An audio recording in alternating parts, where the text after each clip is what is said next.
Hi అండి అందరికీ. ఇవి సంక్రాంతి నోములు. అక్క కటుకులు, చెల్లెకు శనిగలన్నమాట. ఒక చీర 2 చీరలు తీసుకున్నాను. ఒక చీర అక్కకు, ఒక చీర చెల్లకు. ఆ చీర పైన న్యూ బౌల్స్ అన్నమాట. బౌల్స్‌లో ఒక బౌల్‌లో అటుకులు, ఒక బౌల్‌లో శనిగలు. కింద ప్లేట్ ఉంది కదా! అది నేను కింద పెట్టకుండా ఉండడానికి ప్లేట్లు పెట్టాను. అవి కొత్తవి కాదు. ఇవి మాత్రమే న్యూ. ఒక బ్లౌజ్ పీస్. అటుకులదేమో అక్కకివ్వాలి. శనగలదేమో చెల్లెకివ్వాలి. ఈ రెండిటిని పెట్టి గౌరమ్మ చేయాలి. లేదు మేము చీరలు పెట్టాము అనేవాళ్ళు బ్లౌజ్ పీసులు 2 బ్లౌజ్ పీసెస్ కూడా పెట్టొచ్చండి. అలా బ్లౌజ్ పీసులు పెట్టి ఒక బౌల్‌లో అటుకులు, ఒక బౌల్‌లో శనగలు. అటుకులది అక్కకి ఇయ్యాలి, చెల్లెకు శనగలు ఇయ్యాలండి.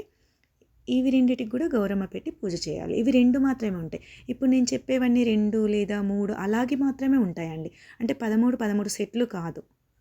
ఇవి వచ్చేసి పెద్దమ్మకు పేనీలు, చిన్నమ్మకు చిట్మీలు. అరే చిట్మీలు అన్నారు కదా, సేమియా కనబడుతుంది అనుకుంటున్నారు కదా. అంటే చిట్మీలు అంటే చిద్ముళ్ళు. అంత క్వాంటిటీ చేయలేము కదా. చిద్ముళ్ళు కొన్ని చేసి అలా పెట్టాను. మా పెద్దవాళ్ళు చెప్పారనమాట.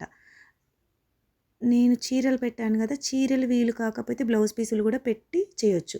ఇది మమ్మీ సైడ్ వాళ్ళ అక్క చెల్లెళ్ళు కాకుండా మమ్మీకి తోటి కోడళ్ళు. మమ్మీ కన్నా పెద్ద తోటి కోడలు పెద్దమ్మ అవుతుంది, చిన్న తోటి కోడలు పిన్ని అవుతుంది. కాబట్టి చిన్నమ్మ వాళ్ళకు కూడా ఇవ్వచ్చండి. ఎవరికైనా ఇవ్వచ్చు. మమ్మీ సైడ్ తోబుట్టువులకైనా, మమ్మీ తోటి కోడళ్ళకైనా ఇవ్వచ్చు. పెద్దమ్మకు పేనీలు, చిన్నమ్మకు చిట్నీలు. ఇవి రెండిటి ముందర గౌరమ్మ పెట్టి నోము చేసుకోవాలండి. ఇది వచ్చేసి లవకుశల నోము అండి. లవకుశలు అంటే కొడుకులకు నోము చేయాలన్నమాట. 2 కొడుకులు ఉంటే మీకు 2 కొడుకులకు చేయొచ్చు. లేదు ఒక కొడుకున్నా ఇంకొకరికి కొడుకు వరుసైన వాళ్ళకి ఇవ్వచ్చు.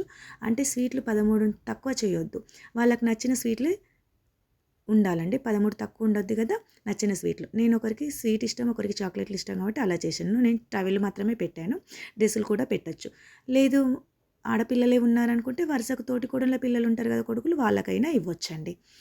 ఒకరున్నారు కొడుకు అంటే ఒకటి మీ కొడుకుకి ఇచ్చేసి తర్వాత తోటి కొడుకులకు కొడుకు వరుసైన వాళ్ళు ఉంటే చాలండి. అలా ఇది లవకుశల నోము. ఈ రెండిటికి గౌరమ్మ పెట్టి నోము చేయాలండి. ఇవి తోడు చెంబులండి. తోడు చెంబులు అంటే 3 ఉన్నాయి అనుకుంటారేమో. మేము ముగ్గురం కాబట్టి 3 పెట్టాను. ఒకటి నేను తీసుకుంటాను. ఇంకా 2 నా 2 తోబుట్టువులకు ఇస్తాను. దీనికి బ్లౌజ్ పీసులు, టవెల్లు ఏవి అవసరం లేదు. కానీ 3 చెంబులలో పాలు పోశాను. ఒక రోజు ముందు అంటే పండగకు ఒక రోజు ముందు పెరుగు తోడు వేసుకోవాలి 3 చెంబులలో. వాటిపైన మూత పెట్టాలి. క్యాప్ పెట్టాలి. బట్ ఆ క్యాప్స్ అంత ఇంపార్టెంట్ కాదు. చెంబులు మాత్రం ఇంపార్టెంట్. అంటే రాత్రికి పెడతాం కదా, డస్ట్ ఏదైనా పడకుండా ఉండడానికి.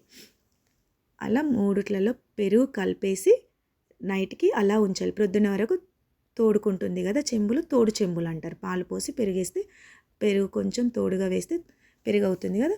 అవి పండగ రోజు పెరుగుగా తోడుకుంటాయి కాబట్టి 3 పెట్టి గౌరమ్మ పెట్టి నోము చేయాలండి. ఒకటి మనం ఉంచుకోవాలి.